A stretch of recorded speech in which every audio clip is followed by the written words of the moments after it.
अध्ययन किया, जैन धर्म को देखा कि जैन धर्म आगे क्यों नहीं बढ़ पाया था। तो उसमें इन्होंने देखा कि जैन धर्म के नियम काफी कठोर थे, में सख्त नियम पालन किया गया था। जैन धर्म में बहुत ही कठोर नियम था जैन धर्म का।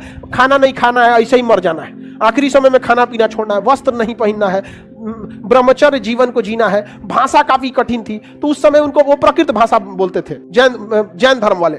इन्होंने क्या दिया? पाली भाषा। उस समय की सबसे प्रसिद्ध भाषा पाली भाषा थी, तो पाली भाषा में इन्होंने उपदेश दिया और बीच का रास्ता अपनाने के लिए कहा कि बहुत ज्यादा बड़ा सपना भी मत देखिए, छोटा भी मत देखिए, बीच का रास्ता अपनाइए ताकि ज्यादा दिक्कत ना हो।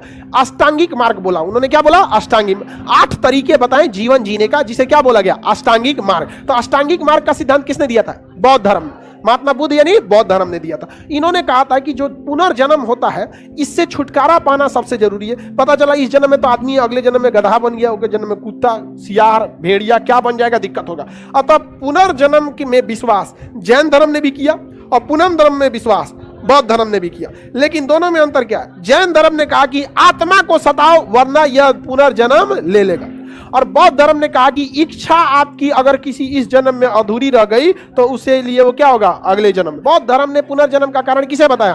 और जैन धर्म ने कहा आत्मा को सदा। महात्मा बुद्ध ने कहा कि इच्छा पर कंट्रोल पाना जरूरी है। महात्मा बुद्ध की बातें काफी लॉजिकल होती थी। उन्होंने कहा कि देखिए सारे भीड़ को बुलाए कि एक चीज हम आपको बताते हैं, इसमें हर इंसान दुखी है। अभी भी आप लोग में भी हर इंसान दुखी है कि नहीं? हर इंसान दुखी है। सब लोग ने कहा कि एकदम सही बात बोल रहे हैं भाई, बहुत विद्वान आदमी है। उसके बाद उन्होंने कहा, पहला बात क्या बोला? हर इंसान दुखी है। हर एक इंसान क्या है? दुखी है। ऐसा कोई नहीं है जिसको दुख नहीं है। दूसरा उन्होंने कहा हर दुख का कोई ना कोई कारण है। हर दुख का कोई ना कोई कारण है। किसी का कारण कुछ होगा, किसी का कारण कुछ होगा। किसी को पैसा नहीं आ रहा होगा, किसी का नौकरी का दिक्कत होगा, किसी का रिजल्ट नहीं आ रहा होगा, किसी का कोई नंबर ब्लॉक कर दिया है। तो अलग अलग सबका क्या है? कारण है। तो सारे संसार में हर दुख का क्या है? कारण। और हर कारणों में सबसे बड़ा कारण जो है वो इच्छा है। हर कारण में सबसे बड़ा कारण क्या है? इच्छा। इच्छा ही तो सबसे बड़ा कारण है। यदि किसी को इच्छा ही नहीं है तो दुख का कारण ही नहीं बनेगा।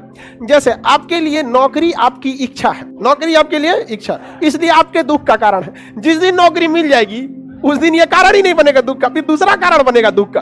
तो उन्होंने कहा हर दुख के पीछे कोई ना कोई क्या है? कारण है। बिना कारण कोई दुखी नहीं है। लेकिन इस इच्छा को क्या किया जा सकता है? नियंत्रण किया जा सकता है। इच्छा को क्या किया जा सकता है? कंट्रोल या नियंत्रण किया जा सकता है। कंट्रोल किया जा सकता है। इच्छा पर नियंत्रण पाया जा सकता है। समझ में आ गया कि नहीं? कैपेसिटी देख के, अष्टांगिक मार्ग देखकर अपने हिसाब से, अब जैसे मान के चले कोनो मुंह झौसल है, एकदम खोज रहा है कटरीना का, समझ में आ गया, अपने रहे बनमानुस की तरह, तो दिक्कत नहीं हो जाएगा।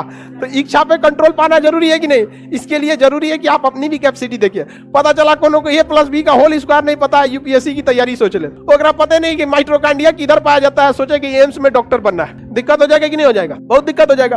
अब आंख से सूझिए नहीं रहा है कि आगे कौन खड़ा है, सोचेंगे आर्मी की भर्ती निकालेंगे तो ढह हो जाएगा वहीं पे। तो इन्होंने कई रास्ते बताए, जिसमें सबसे महत्वपूर्ण रास्ता क्या था? अष्टांगिक मार्ग। अष्टांगिक मार्ग बताइए, अष्टांगिक मार्ग किसने दिया था? महात्मा बुद्ध ने। अष्टांगिक मार्ग हमारे दुख का कारण है कि पीडीएफ नहीं मिल रहा है। अरे भाई, इसको पीडीएफ अपलोड कर दो जी, इसका दुख का कारण है अलग है। सबके दुख का क्या है? अलग अलग कारण है। आप बताओ काला खरगोश, तुम्हारे दुख का कारण क्या है? बहुत कारण है, तो तुम्हारी इच्छाएं भी बहुत होगी। हाँ, सबकी इच्छाएं क्या होती है? अलग अलग होती है। समझ में आ गया कि नहीं? लड़की लोग के भी दुख का कारण होता है, कैसन घर द्वार मिलेगा, कैसन ना, बहुत बड़का कारण है। बेचारा सोचिए ना, लड़की सबका लाइफ कितना अजीब होता है, अनएक्सपेक्टेड। आप लोग को तो कम से कम इतना पता है ना कि जैसा लाइफ है आप खुद बनाएंगे, बिगाड़ेंगे। इनके लिए तो कितना टफ होता होगा, बाप रे बाप। अंधकार में जीवन लगता है जैसे सुपर मार्केट से कैसे सामान खरीद के लाता आदमी, 10 मिनट देखो ठीक है, वैसे जाओ दूल्हा, यही ठीक है। बड़ा अजीब लाइफ। लड़का लोग सोचो कितना रिस्क का चीज है, कैसा निकलेगा, पियक्कड़ होगा, बात नहीं मानेगा, घमंडी होगा, कैसा होगा कैसा नहीं। एगो होता है ना आदमी दूसरे को हमेशा दाब के रखना चाहता है, अजब टाइप का होता है। कुछ आदमी को देखते हैं ना कि उड़ने लगता है, दूसरे को सोचता है दाब के रखे। घमंड में कौन चीज का घमंड कर रहा है रे? रावण का सोने का लंका ना टिका तो कौन डेगची का मसाला है? भगवान तक लोग नहीं टिक पाए इस पृथ्वी पर, चले गए कि नहीं यहाँ से? सोने का रावण का लंका ना टूटे, कौन चीज का घमंड करता है सब। तो बड़ा दुखमय जीवन है। लेकिन टेंशन नहीं लीजिए, नौकरी हो जाएगा ना तो आप लोग के लिए जीवन थोड़ा आसान हो जाएगा, और नहीं हुआ तो जीवन बीतेगा वही रोटी बेलते हुए। आप लोग के लिए बहुत दिक्कत, इस चीज का हमेशा याद रखिएगा। लड़का तो कैसे घिच घाच के निकाल देगा, अपने घर में रहना है, इसलिए अष्टांगिक मार्ग पर जरूर